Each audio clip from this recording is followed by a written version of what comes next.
최근에 한반도 관련 또 문제들 여러 가지 진행이 되고 있긴 합니다. 당장 보니까 그 시진핑, 김정은 만남도 있지만은 만나기 하루 전인 오늘 그 노동신문에 기고를 한 글을 제가 봤는데 기고 내용에 조선반도 문제 이런 용어는 썼지만 비핵화라는 용어는 하나도 안 썼던데 등 관련해 가지고 여러 가지 접촉이 지금 이제 G20 회의를 비롯해서 진행이 되고 있는데 특별한 분수령의 의미가 있을까요, 황 소장? 저는 이제 이번에 가면 트럼프 만나야 되잖아요. 네. 그런데 시진핑 입장에서는 트럼프가 그러니까 이 총리 리크창이 가려고 하니까 이 시진핑 오라 했지 않습니까? 안 가고 싶은데 억지로 가는 거죠. 그런데 이제 이 시진핑이 무역 분야 외에 어떤 지렛대를 가지려면 결국은 그 북한이라는 부분을 갖고 가려는데 근데 간들 답이 없어요. 김정은이가 지금 이 비핵화 실무회담부터 오라고 이제 하는 거 아니에요? 그러면 거기에 미국의 실무회담의 조건에 맞는 걸 지금 갖추겠느냐? 저는 못 갖출 거라고 봅니다. 그리고 지금은 아니냐? 김정은 입장에서는 타이밍으로 지금부터 시작돼도 자기의 결정적인 타이밍이 내년 봄이라 보면 안 맞다 봐요. 그러니까 사실은 별 내용이 없는데 아마 시진핑이가 김정은하고 이래 이야기를 할 거라 봐요. 아마 이번에 식량이나 뭐 지원을 좀 해줄 겁니다. 그러면서 내가 가서 네가 협상 의지를 갖고 있다고 트럼프한테 이렇게 말로 좀 잘 설득을 해볼 거니까 니도 다른 의견을 곧 좀 내겠다 이렇게 좀 해라. 근데 그것도 저것도 안 되고 트럼프가 막 가면 네가 한번 쏴라 또 맡기게라. 김정은이 쏴야 미국이 시진핑에 대한 활용 가치가 생기죠. 지금 정도로 갖고는 시진핑의 활용 가치가 없다고 봅니다. 그래서 김정은이 극단적으로 트럼프 경선이 이제 시작됐는데 여기에다 대고 중거리 정도까지를 쏘고 일본 열도를 넘기고 미국 북한 못 칩니다.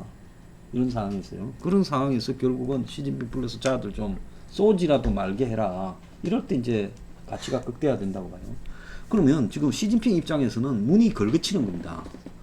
북한 부분은 내가 트럼프하고 직접 거래를 할 건데 미중 무역 전쟁에서 한국 누구 나서지 말라는 거예요. 지금 시진핑이 그래서 제일 잔인하게 대하는 데가 지금 문 정권을 제일 잔인하게 대하잖아요. 그럼 이런 상황인데 그럼 문은 이번에 이 노르웨이 가서 굉장히 이상한 일이 벌어졌어요. 오슬로 선언 읽어보세요. 전문. 거기에 뭔 야마가 있어요. 기자들이 쓸 게 없어서 한 개라도 안 썼습니다. 원래 그런 게 아니라 써놨던 게 있었다고 봐요. 여기 지금 6월 말이 지금 뭐 한미 뭐 북미 또 뭐 한중 뭐 북중 이래 움직일 때니까 이 타이밍에 뭔가를 베를린 선언을 있는 또 협상 중재안을 발표하려 했는데 미국 쪽에서 굉장히 강한 압박이 지속되면서 그걸 발표했다가는 감당이 못할 것 같다 생각이 드니까 오슬로 선언을 마지막에 바꿔서 그렇게 맹탕이 됐다 봐요. 그러면서 이제 스웨덴 가서는 처음으로 문이 뭐라고 했습니까? 톱다운이 아니고 선실무협상을 이야기를 했거든요. 그리고 지금 오늘 이제 이야기를 한대요. 트럼프가 1박 2일로 올 거냐 아니면 당일 시기 8시간으로 오늘 실무협상을 한다고 들었어요.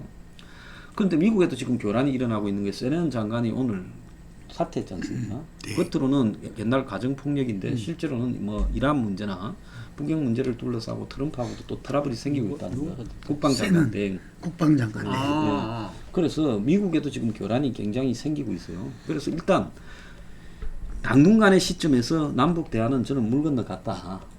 그리고 트럼프가 한국에 온들 솔직히 말하면 남북 대화를 안 할 바에야 공연히 안 오는 게 낫다고 이 문 대통령이 생각할 거예요. 왜? 오면 또 한국에 대해 굉장히 압박을 할 겁니다.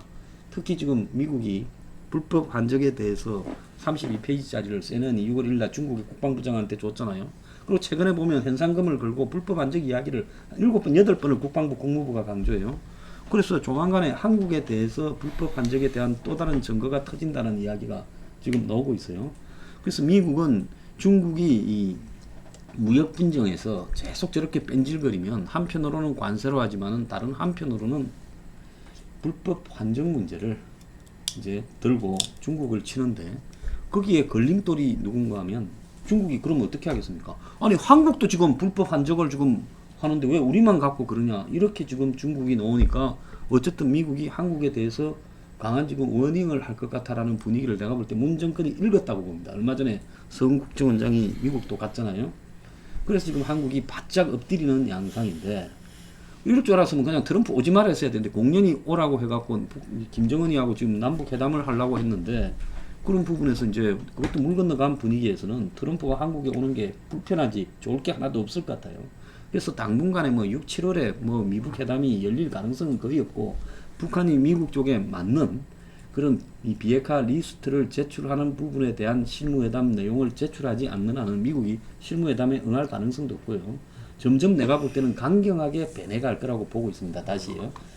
그래서 북한이 트럼프가 이 대선에 뛰게 되면 북한에 대해서 굉장히 매달리게 될 거다라는 부분이 착각이라는 걸 시간이 지나가면 깨달을 거라고 보고 있습니다. 그래서 올 연말까지는 제가 볼 때 이 남북 관계에서 큰 변화가 없이 오히려 상황이 좀 시끄러워지는 상황들이 지속되어서 굴러갈 거다 이렇게 보고 있습니다. 여전히 그 황 소장이 전망했던 총선을 앞두고 뭐 실질적이든 아니면 이벤트형이든 간에 그때는 한 번 있을 거다. 있죠. 그때는 북한이 한 방으로 마지막을 할 건데 북한은 연말까지 미국이 어떻게 나오는가, 트럼프 지지율 변화가 어떻게 가는가 이런 거를 다 보고 또 한국의 총선 양상이 어떻게 흘러가는가를 보고 판단을 내년 한 3월쯤에 하는 게 제일 좋죠. 그러니까 북한은 내년 3월 전에 판단할 이유가 없어요.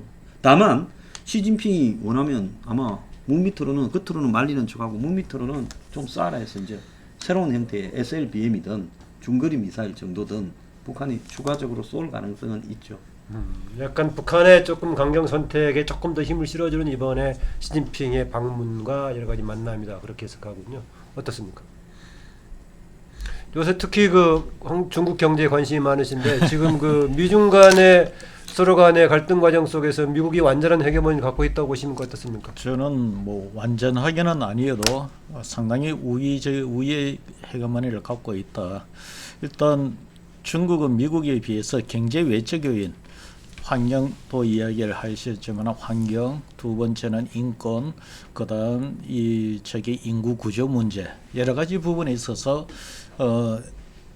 중국에서 많이 쓰는 군자의 복수는 10년이 걸려도 늦지 않다. 뭐 정치권에서는 100년 후를 내다본다고 하지만 그 장기 전략에 있어도 중국이 그렇게 지금 우위를 점할 수 있는 상황이 아닙니다.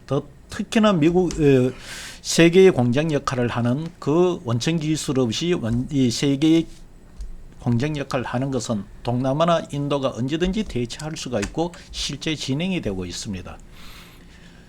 내가 볼 때는 북한이 이걸 본 것 같아요. 북한이 보고 얼마 전에 며칠 전에 트럼프가 김정은 국방위원장으로부터 뷰티풀한 그 편지를 받았다라고 표현을 했는데 지금 이 북한 입장에서도 김정은 국방위원장은 믿었던 큰 형님 이 시진핑이 영 이번에 미중 간의 이 과정에 되고 생각만큼 힘을 못 쓰다 보니 북한의 체제 보장을 위해서는 중국 중심으로 가기 좀 어려운 상황이 아닌가 나는 그렇게 봐요. 그렇게 해서 지금 김정은 국방위원장이 여러 가지 가능성을 둔 여러 가지 포석을 두고 있다.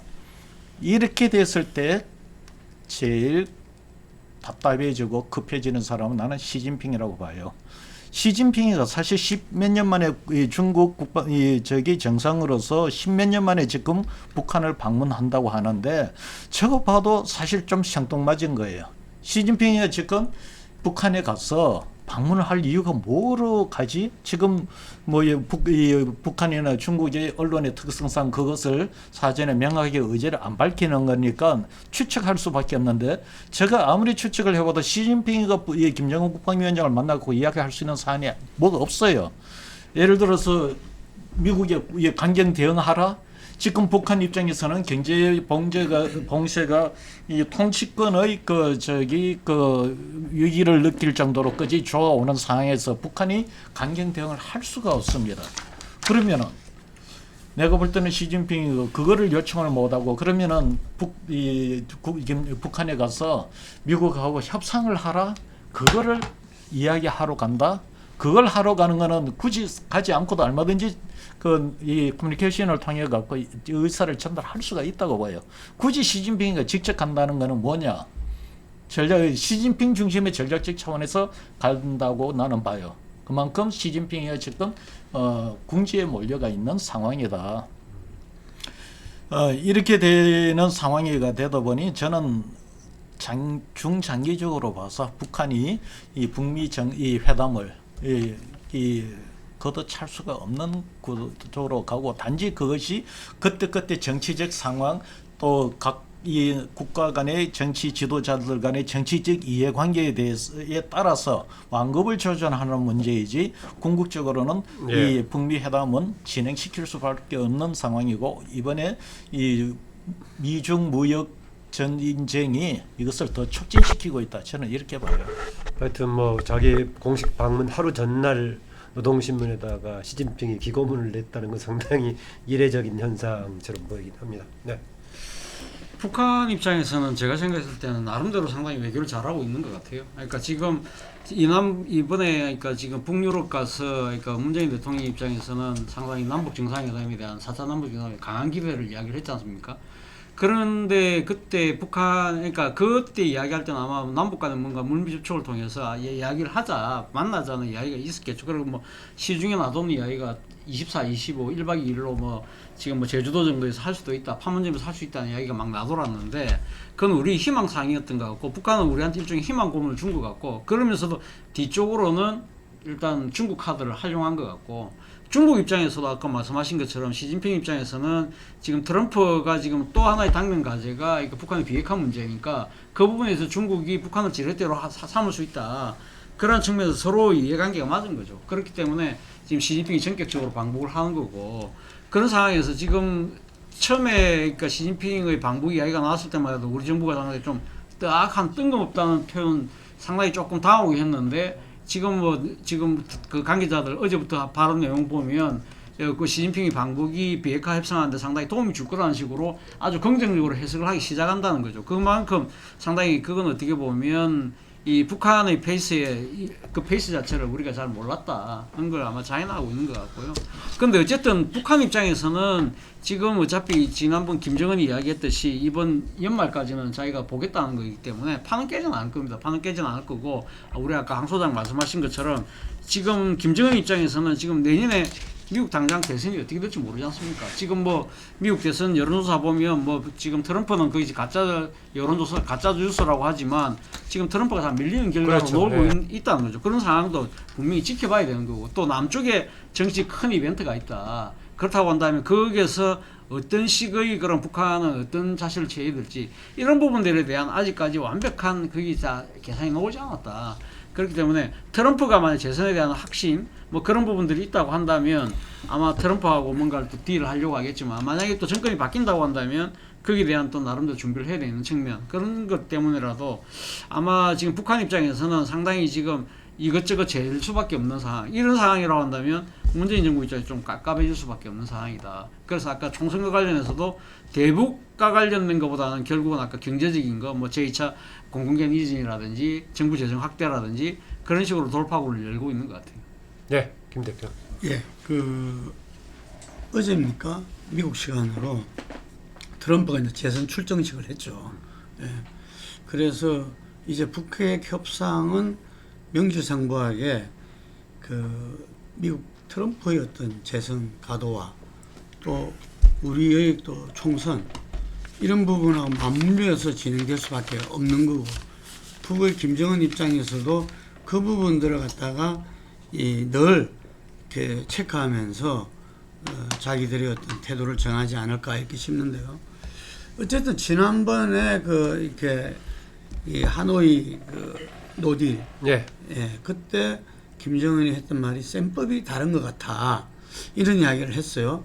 영변 플러스 알파를 갖다가 이야기했을 때 자기들로서는 영변에서 다 영변을 뭐 거의 이렇게 해체하면은 첫 단계는 되는 걸로 생각을 했던 모양인데 그래서 이번에 문 대통령이 이 북유럽 갔을 때도 북에 대해서 가능한 자기가 좀 메시지를 던진 거 아니냐 이게 핵이 아니라 평화를 가지고서 번영을 하려고 했을 때는 정말 이 비핵화 부분에 대해서 신뢰를 줘야 된다.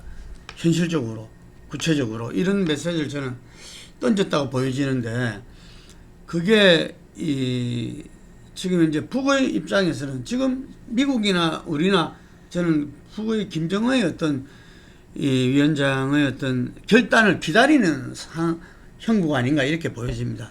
예, 그런데 김정은 위원장도 이 미국의 트럼프가 이렇게 연말까지라고 자기가 시한을 이야기했는데 그 이후에 어떤 모습을 보이는지 뭐 이런 부분들을 봐야 되는 거고, 사실은 문재인 대통령으로는 상당히 현실적 한계를 갖다 계속 느끼면서 이렇게 가면서도 어쨌든 돌파구를 만들어내야 될 사람은 두 사람이 이렇게 당사자지만 그걸 가장 안달복달 할 수 있는 사람은 우리밖에 없는 거거든요. 그러니까 대통령으로서 문재인 대통령이 거기에 대해서 돌파구를 열기 위해서 여러 노력도 하고 외교안보팀도 그렇게 움직일 건데, 제가 지난번에도 이야기했지만 이게 북한과 미국에 주는 사인으로서 그 외교안보팀의 어떤 좀 전환, 이 부분도 한번 거기에서 돌파구를 여는 한 형식일 수 있지 않느냐, 이런 생각이 들고요. 어쨌든 북이 미에 대한 어떤 신뢰가 지난번에 그 자기가 어떤 군사 조치에서 맞겠다는 문을 통해서 생긴 거잖아요. 이게 그 신뢰가 결국은 핵심인 건데, 그 부분에 대해서 여전히 북은 퀘션 마크를 지금 던지고 있는 가운데서 이게 과연 일괄과 동시단계적인 이게 어떻게 합치될 수 있느냐 부분에 대해서는 저는 하노이 그 노딜이 성과가 없다 하더라도 유의미한 진전이었다, 그 말을 요즘 이렇게 많이 생각하게 되거든요. 예. 그래서 다음 북미 정상회담도 완전한 성과는 아니더라도 또 한 걸음 나아가는 부분에서 이루어진다면은 어쨌든 트럼프의 재선과 우리의 총선, 이것을 다각도로 본 북의 입장에서의 그 북의 변화, 예. 저는 북이 변해야 된다고 봅니다. 예, 우리 마지막으로 이제 한반도 문제를 다뤘었는데, 김동구 대표가 우리도 조금 뭔가 자세를 다시 한번 가다놓을 필요가 있다라는 지적도 오늘 그 얘기 나온 중에서 한번 새롭게 주목해 본 것 같습니다. 외교안보팀 한번 정부도 생각해 볼 필요가 있다는 얘기였습니다. 각 정당들의 사정과 또 얘기, 한반도 문제까지 얘기했는데, 아무래도 가시적으로 우리가 확인할 수 있는 부분은 지금 윤석열 검찰총장 그 내정자 국회 청문회 과정이 어떻게 나올 것인가, 이것이 일단 우리 논의가 어떤 방향으로 될 건가 확인하는 절차가 될 것 같습니다. 오늘 여기서 마치겠습니다. 네 분 수고하셨습니다.